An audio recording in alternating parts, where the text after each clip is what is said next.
Mesdames, mademoiselles et messieurs, je suis Frédéric Yoma, étudiant en deuxième année de géographie à l'Université de Kara. Je vais vous parler de l'apprentissage au Togo. L'apprentissage est un ensemble de mécanismes qui visent à l'acquisition de connaissances ou de savoir. Il repose sur le principe d'alternance entre l'enseignement théorique au centre de formation d'apprentissage CFA et la formation du métier chez l'employeur avec lequel l'apprenti signe un contrat. L'apprentissage, depuis fort longtemps, était laissé au seul soin des patrons du métier qui géraient comme bon le semble les ateliers d'apprentissage. Mais depuis un certain temps, ce secteur connaît un important rayon d'intérêt, marqué par l'accompagnement de l'État, des ONG nationales et internationales. Quel est donc l'état des lieux du secteur de l'apprentissage? Comment motiver les jeunes gens à l'apprentissage? Comment rallier l'école classique et l'apprentissage? Et ensuite, quelles sont les approches de solutions que nous pouvons donner afin de favoriser ou de promouvoir la modernisation et le développement de l'apprentissage au Togo vis-à-vis de l'État, des parents, des patrons et des apprenants eux-mêmes.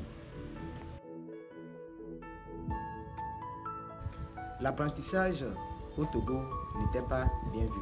On trouvait toujours que c'était le seul apanage des gens moins doués à l'école ou de ceux qui n'avaient pas de moyens pour poursuivre leurs études. De nos jours, cette analyse est battue à brèche à cause des difficultés liées au système éducatif au Togo.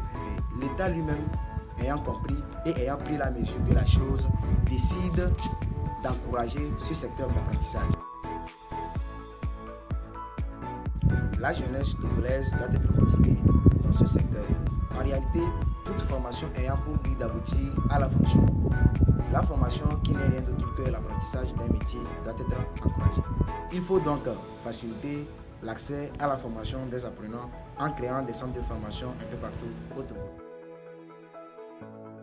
L'école classique doit servir de soubassement pour l'apprentissage dans la mesure où savoir lire et écrire est un gage de réussite, de choix et l'orientation du métier, surtout du secteur porteur.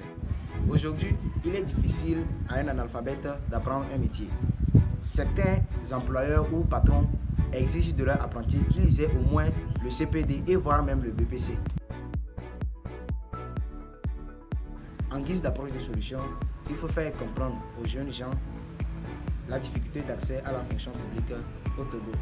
Nombreux sont des diplômés sans emploi et l'apprentissage d'un métier est une solution au problème d'emploi au Togo. À l'État, multiplier les écoles de formation afin d'offrir une certification de qualité aux apprenants. L'État doit sensibiliser les patrons qui emploient les jeunes de moins de 16 ans et éviter les abus de pouvoir exercer sur leurs apprentis au lieu de travail. Aux patrons, ils devraient se faire recycler à tout moment afin de ne pas être en déphasage avec la mode. Ils doivent aussi être patients et tolérants afin de supporter les caprices des apprenants qui sont comme leurs propres enfants. Aux parents, ils doivent orienter leurs enfants en fonction de leur aptitude, de leur potentialité intellectuelle, en fonction du secteur porteur et les besoins du marché du travail. Ils doivent donc faire comprendre aux enfants qu'il n'y ait pas de travail insignifiant ou de sous-métier. En définitive, l'apprentissage n'est pas donc un secteur à négliger, mais plutôt à encourager. Car à l'heure où la voie d'accès à la fonction publique devient un parcours de combattant, seul l'apprentissage d'un métier est une solution pour se donner un travail et de s'assurer son indépendance.